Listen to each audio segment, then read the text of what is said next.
All right. Hello. I said in the beginning of day one, thank you for coming. And now I'm saying thank you for staying. It's end of day two. You all want to go home. I know that. So what I would like to do in this talk, I really would like to do kind of a continue discussion, but very light touch discussion on what kind of considerations we should be thinking about. And a lot of the points would be very similar to what Burak was just saying, but then I will go into another example how we designed a little bit different combination trial. So this is the setting that you have seen. So we have grid. So instead of investigating one agent, we would like to combine two agents, and we have different dose levels of these agents. We have drug A, drug B, entirely different drug A and drug B to Burak's one. So, and then we have different dose levels, and what we ending up with in principle is up to 12 combinations that we might want to explore. So we have a couple of challenges here. So the first challenge is, as Burak also mentioned, is that even if we assume that as we increase dose of one agent, as we increase the dose of another agent, the toxicity would increase, we still have uncertainty about some of the combinations. So for example, if we compare combination 2 and combination 5, we increase the amount of one drug but decrease the amount of another drug.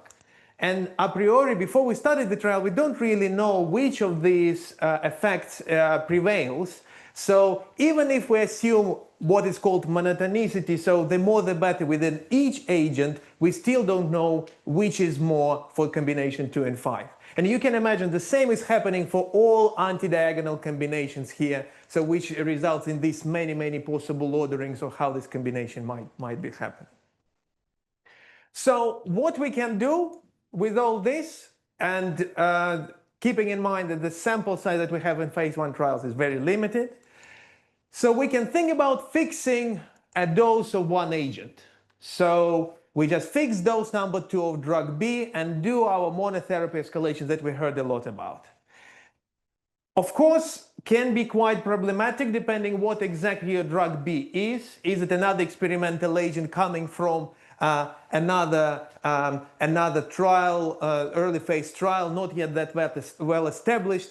Why would you choose exactly the dose 2? So maybe there are some synergistic or antagonistic effect that maybe a different dose of drug B would be better, but you fix it in advance to make your life a little bit easier, but what you might be actually doing that you're pre-selecting the wrong dose. Of course, there could be context where it's the right thing to do or acceptable thing to do if it is a well-established drug, and this is how it exactly will be administered to patients later when we enroll it, then we might have a very good rationale for the fixed dose. But what we might think about is if we have fixed dose of established drug and we're adding on the top of that, what kind of toxicity we're expecting in total. Okay, if we don't want to fix one dose, what we can do, we can fix a path. We can fix a monotonic path. So we start with combination 1, then we increase the dose of drug A, then we increase the dose of drug B, and so on and so forth. So again, what is the advantage of that? So all of the 462 or whatever was the number methods can be applied here. So of course the problem is, before seeing any data, for no reason or no data-driven reason whatsoever, we excluded a couple of combinations. And maybe we would have similar or better tolerability of combination 5 that I just decided to exclude. So then what we can do, we can consider the whole combination grid. But we have 12 combinations to explore, but usually very few patients. So then one important thing to remember for combination trials for me is that if we have 12 combinations, it does not mean that we have to try all 12. It's better to be safe than sorry and have flexibility to explore the combinations in a data-driven manner rather than restricting them. At the same time, appreciating that if we have very sparse allocation, that might not give us enough confidence to make any recommendation in the combination for the next phase. So what we need to think about thinking about what is your admissible set, so how you can move within this grid. So if we're currently at combination 6, what we can do? Can we escalate only one agent of the drug? Maybe we want to de-escalate one agent but escalate another, or do we allow to simultaneously escalate both drugs? Sometimes, and actually in all instances I have been involved, so because the safety is paramount in this type of trials, we would not be allowing the diagonal escalation. We would only escalate one thing at a time. Also, in many settings, actually, you would have still inherently a preferred path. So if you can escalate to combination 7 and 10, typically before you tried them, you wouldn't go to combination 3. You would like to explore what happens at this level before going lower, only if you want. So all of these admissible sets already. So no models, no nothing, just kind of discussions with clinicians of what exactly is possible or not would already restrict of how we explore the grid and would help with this allocation problem. So now we talk about escalation if everything is safe. However, things might not be that safe. So how do we de-escalate? So do we escalate one agent at a time? Do we allow both agents at the time? Or actually, if we're uncertain because we don't know whether combination 6 or 9 is more toxic, maybe there is a scope to increase dose of drug A but increase the dose of drug B. So so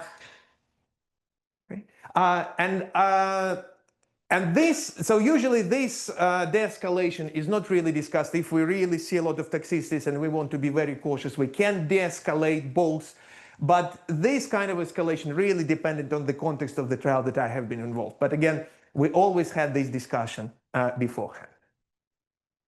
Okay, so these are very general considerations, and then now I'm going to talk about the actual trial that we have designed and now has conducted with Stefan, and this is funded by the Cancer Research UK. So this is a dose-finding, phase 1 dose-finding trial, first in human, a new experimental drug. And we would like to focus on the safety of this drug.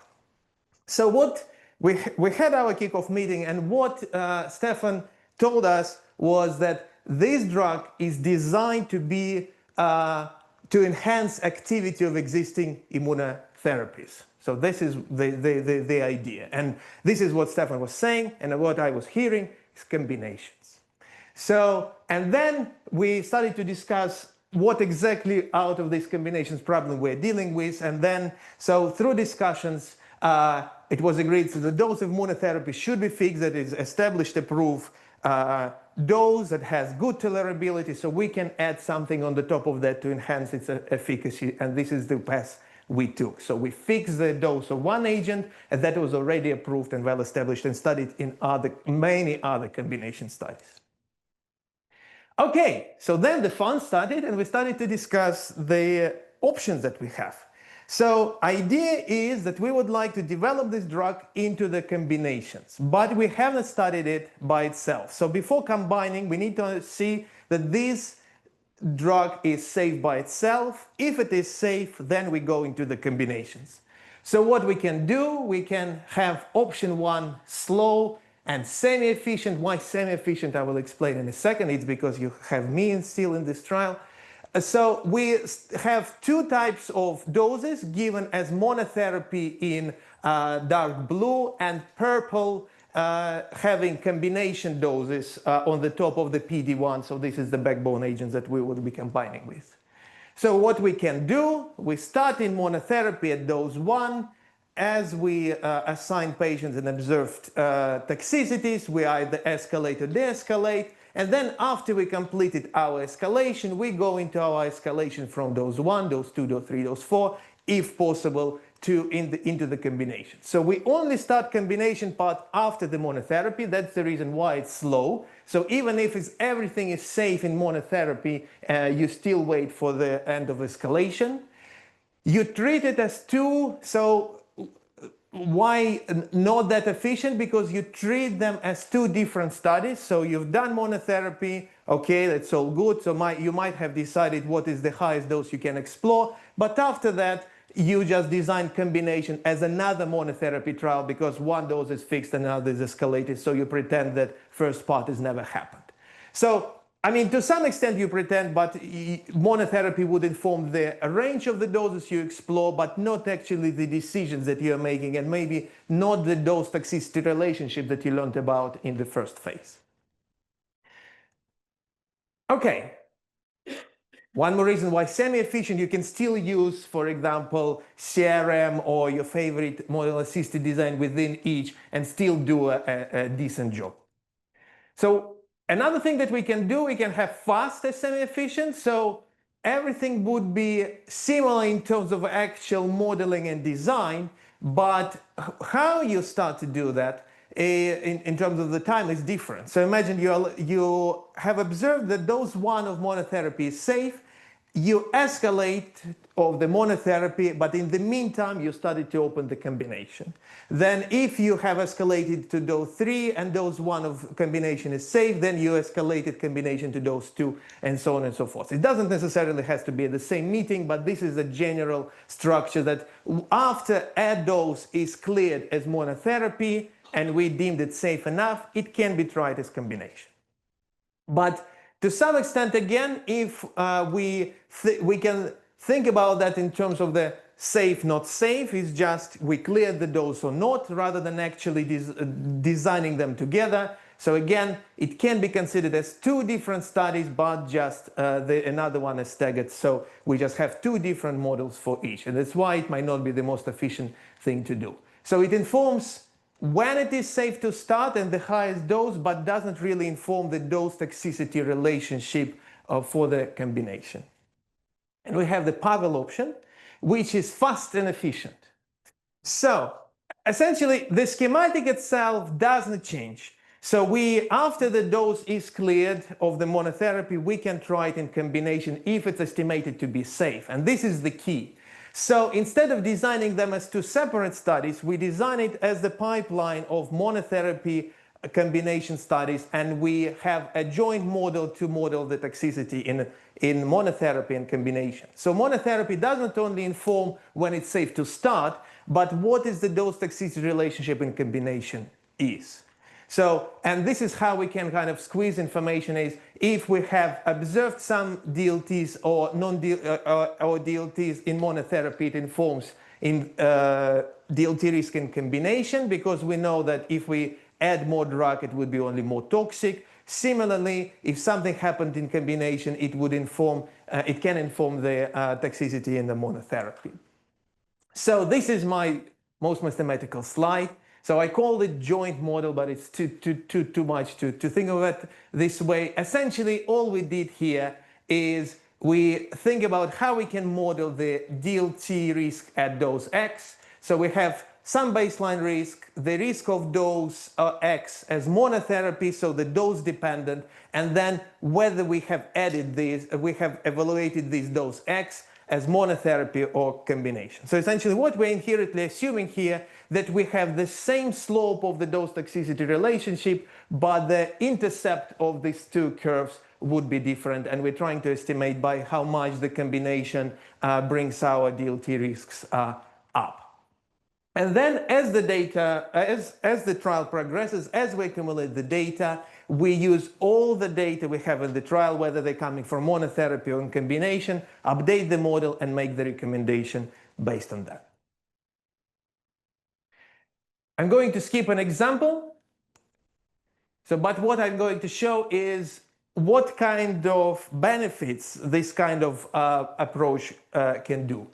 So what we decided to compare is option 1, slow and semi-efficient. So we still use model-based approach within of the monotherapy and combination. We first do monotherapy, completed monotherapy with dose escalation, then we do combination. So it's very, very slow option.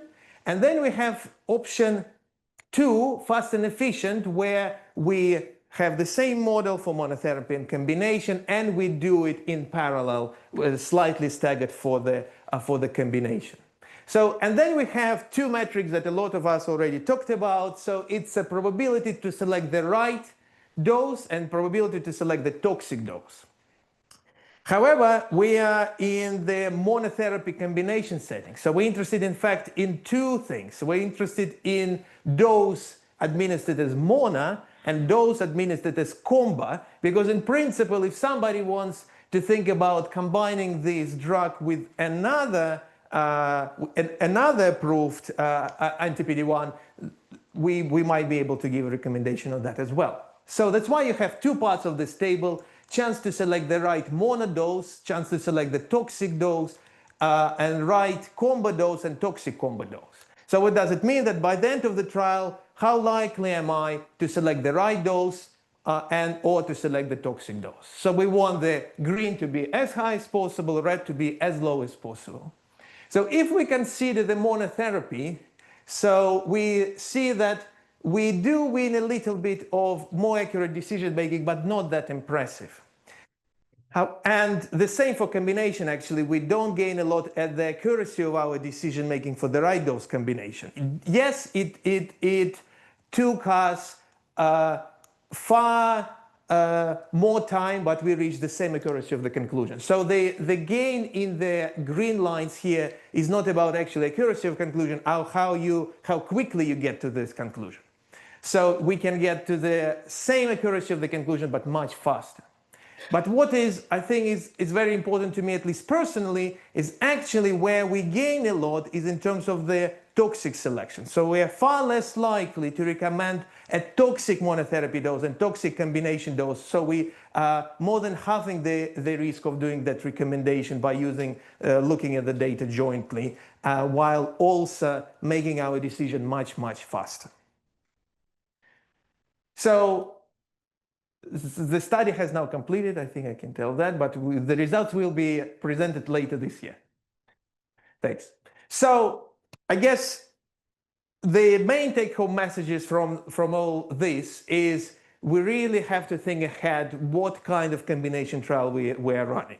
So are we interested in escalating both, or maybe we're combining several? Do we want to fix one, two, or why exactly are we fixing, and what are we expecting, and what the historical information on that backbone agent suggests? Again, it's important to remember that even if we have a large grid, it's not necessary that we try them all. Again, I think it's important to have some flexibility to accommodate that data-driven approach to how we escalate. Hopefully, as you were convinced from the table, no need to throw away the information. So if it is the same monotherapy drug on the top of combination, and you know that combination can only make things more toxic, then please do use this data. It can inform better decision-making and faster decision-making. And again, as I started this two-day workshop with, and I close it with it, speak with the team and always kind of discuss all these points of considerations together. Sometimes it's important just to talk them through to be sure and have sleep good at night. All right, thank you very much. That's all I had for you.